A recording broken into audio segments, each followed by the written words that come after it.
وَأَتِمُّ الْحَجَّ وَالْعُمْرَةَ لِلَّهِ, and complete Hajj and Umrah for the sake of God. Hajj is the obligatory visit to the house of God and doing pilgrimage in a particular part of the year, and Umrah is a non-obligatory visit to the house of God at any part of the year. The Almighty is saying that you do it only for the sake of Allah, God Almighty. There were people amongst the Arabian society who were polytheists in their religious inclination, and they would do it for non-God deities as well.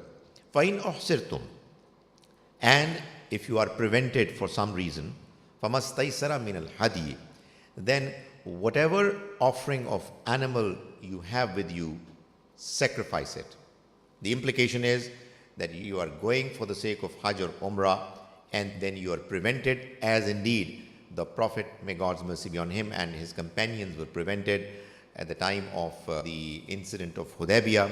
You just have to sacrifice the animal that were accompanying you, and your Hajj or Umrah will be counted as completed.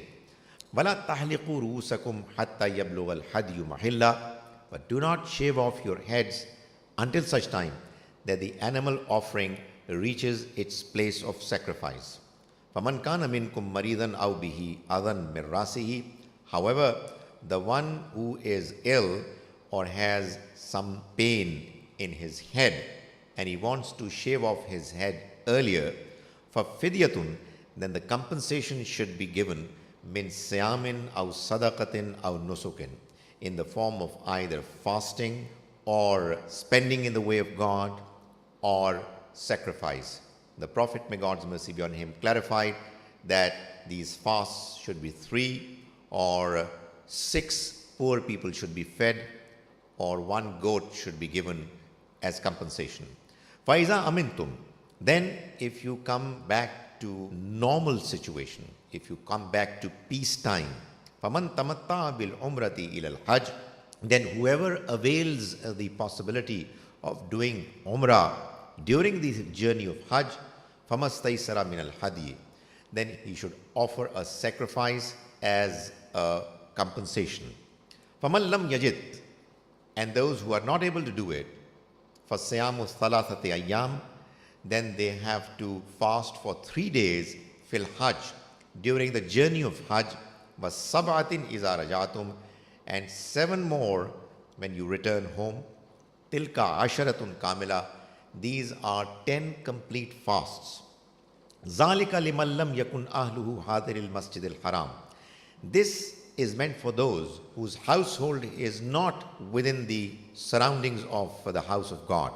That is, there are people who, when they go for Hajj, they have this desire that now that they are undertaking this journey, which is not easily possible every now and then, is it not that they could do Umrah as well before the Hajj time begins? Because for Hajj you have definite dates. The Almighty's response is that even though it's allowed, it's something for which you have to sacrifice an animal which is binding. It's so binding, so important, that if you're not able to afford a sacrifice of an animal, you've got to fast for 10 days. 3 of them are going to be observed during the journey of Hajj, and 7 when you return. So this is meant for those who do what is called Hajj Tamattu, which is a Hajj wherein you also avail the facility of doing Umrah. Wattaqullah, and fear Allah.